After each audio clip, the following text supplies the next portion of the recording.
what it ain't. This your brother, J International, tapping back in once again, cause consistency is key. So, in this podcast, I want to talk about counting your losses, not as losses, but as lessons on what not to do the next time around. In life, if you take risks, if you decide to hop off the porch, just know, and we should all know, that sometimes everything may not go as planned.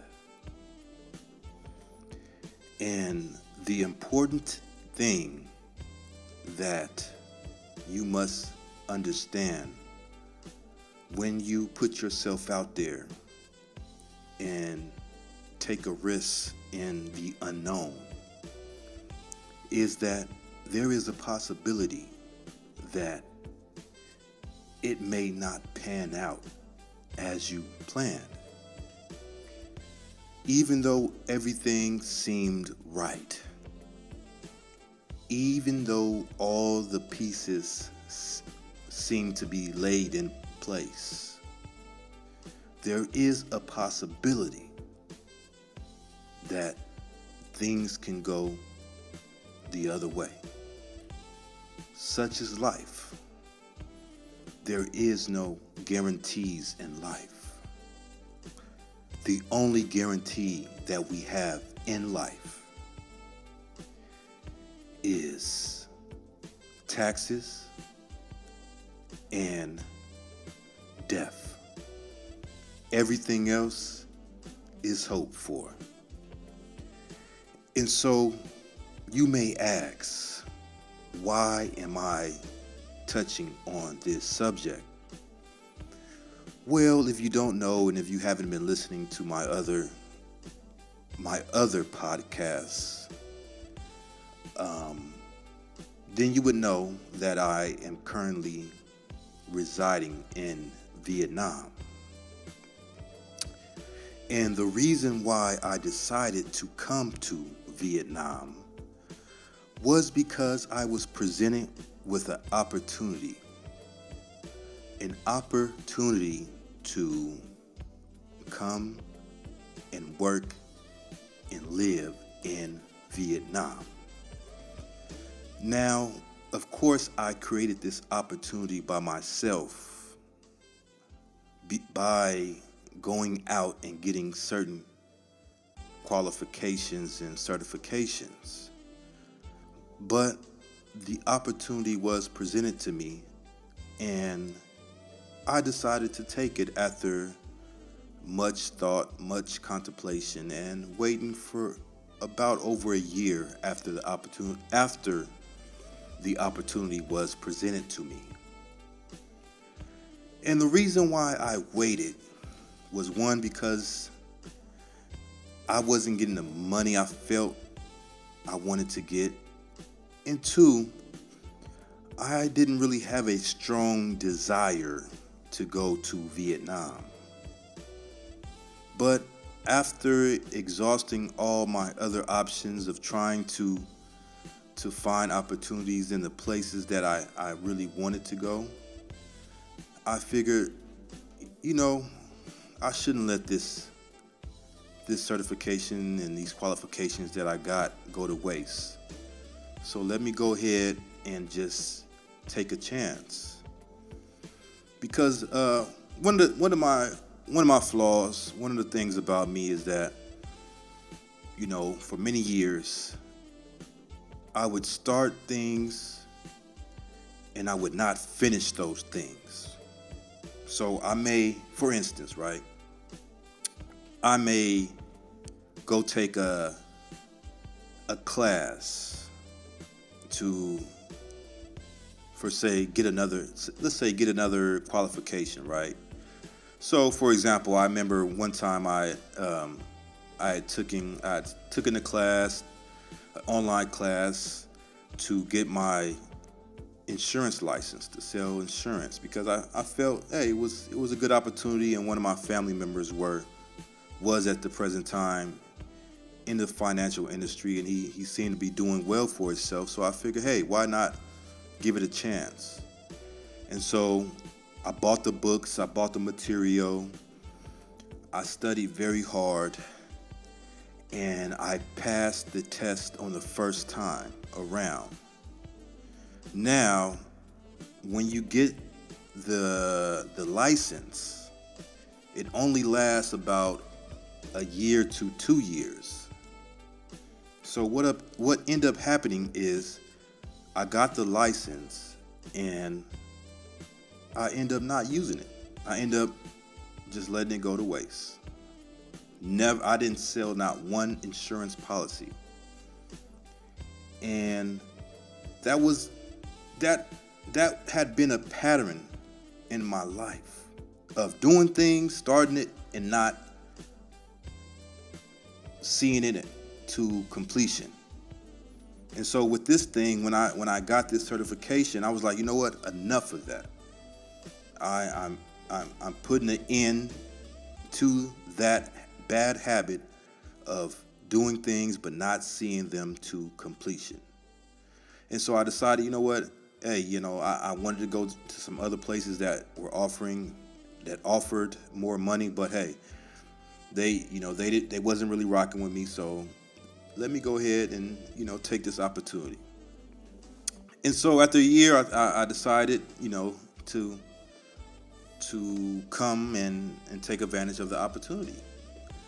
Now, I want to make known that they had been reaching out to me over a course of a year because I kept stalling. I say I was coming, and then I said, okay, I need another extension, and then when they set that next date, I say, oh, something came up, I need another extension, and that pretty much went on for a whole year before I decided, you know what, enough is enough. Let me go ahead while this opportunity exists. And I didn't know how long they were going to continue to want to offer me this opportunity if I kept extending it and I kept stalling. So I said, let me go ahead and do it. And so after being assured that everything was going to be okay, and that there wasn't, as long as I showed up and I showed some effort, in the training, because we had to go through training first before they put us to work, that it shouldn't be no problems. So I said, are you sure? I asked them. I'm talking to the HR, I'm talking to the recruiters. I'm like, okay, listen, I am currently in a situation to where I don't have any family members to fall back on. I don't have any friends to fall back on if this thing does not work. So I need to know. And I asked him, I said, I need to know that before I give up my only living arrangements that I have in the States, is there any possibility that I will not pass this training? Basically, should I give up my living arrangements, or should I just hold on to it and come check it out? And if it doesn't work, or if for some reason I don't pass training, at least I have a place to come back to. And so the recruiter said, no, don't worry. Basically said, don't worry about it. As long as you come, as long as you show up every day to training and show some effort, you're going to pass. Don't worry about it. And so I came. I put in my notice, my 30-day notice, and packed up all my stuff, got rid of a lot of stuff, and put my stuff in the stuff I wanted to keep, put it in storage. And got on a plane and came. Now, they required certain things of me. They required that I have certain documents, and they required a background check. And so I came with this background check. I came with all the certain requirements, did my training, and it was a week training. After doing the training, I was put to work. Now, I still had to turn in these documents, but the only thing about it is you had to get the documents notarized by the U.S. Embassy. So I had the documents, and I was just waiting for my appointment to get them notarized. Now, before I signed the contract, though, I remember asking the HR, which was a sister. She's a sister from the States, African sister. I said, hey, do you know if there's anything that would, on a background check, that would prevent someone from being employed? And pretty much the answer that I got from her and from other individuals that were hired with me, that went through the training with me, was that as long as it's nothing serious, like, a serious violent crime, you shouldn't have no problems. And I said, cool, cool. And so I signed the contract, started working. I found me an apartment, put my down payment on the apartment, and the deposit and all that, and I was ready, So I'm working. 2-3 weeks go by, turn in my documentation. And one day I had to go to the office to pick up my passport. And when I came to pick up my passport, the HR was like, oh, I need to talk to you. And I said, what's this about? So I said, okay, cool. I don't know. I'm not knowing what it's about. But so I'm waiting. And basically, she pulled me to the side, pulled me into a room, and basically said that the company cannot go forward with you because of your background. And I was confused. I'm like, hold on, I already asked you guys, was there anything that may prevent me? In addition to that, I don't have any serious things on my background. I have like one misdemeanor nonviolent thing that I got caught in some bullshit over like 10 to 13 years ago. And it was a misdemeanor, and that was the only thing on there. It's never prevented me from getting employment in the States. It's never prevented me from getting almost any type of job I want. I didn't work at schools before. I could have been in law enforcement. I could have been in all that. So I never had a problem with my background. I don't have any felonies, none of that. In addition to that, the background has some arrest. Now, we know that arrest does not mean conviction. And especially as a black man in the United States, we are often racially profiled just for being a black man. And we can be at the wrong place at the wrong time and run into a dickhead officer, a dickhead white supremacist officer that just having a bad day or is on some white supremacist shit, and can just pull you over or stop you and charge you with some shit, and now next thing you know, you get locked up, but it's on some BS, so the DA end up just dropping the case and letting you go, but that arrest record is still on your record. So apparently they didn't let that be known that, it may be an issue with your arrest record. They was not transparent, basically, either from incompetence or just a lack of doing their due diligence to make sure that all the candidates that they were considering offering employment to was good to go. And so here I am. I'm like, man, I done invested all this money. I done locked myself into a lease for 6 months that I basically I I'm gonna have to leave because I can't legally be in the country. And I done lost all this damn money. I done gave up my apartment back in the States, so I don't have nowhere to go. I'm like, damn, I'm basically effectively homeless. And, you know, I was upset. I was upset for a few hours. But, I went back to the place, I thought about it, went to the gym to try to clear my mind. And I just said, you know what? I can't look at this. Yeah, it's a loss, but I gotta look at this loss like a lesson on what not to do the next time around.